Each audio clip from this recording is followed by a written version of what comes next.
Изпрахме един Volkswagen.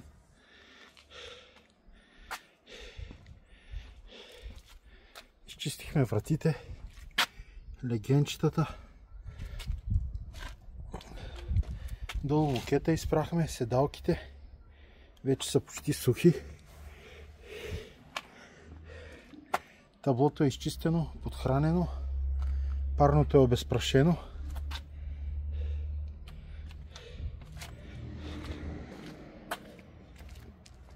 Ето и задната врата как стана. Долу мокета.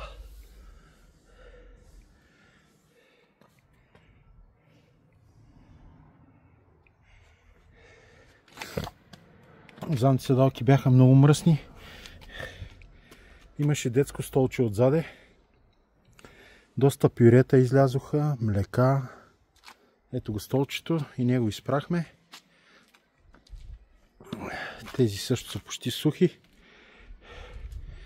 Стелките са изчистени, само трябва да се подхранят. Багажното отделение стана the best.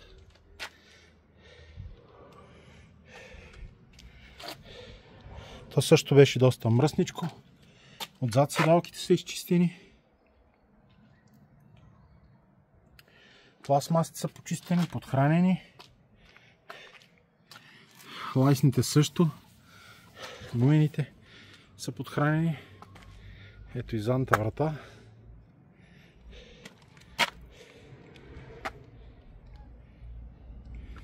Мокета.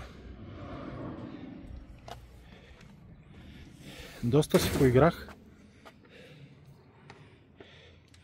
Около 6 часа работа. Даже повече. От 8 часа работя колата. Сега е почти 3. Всъщност 2 е.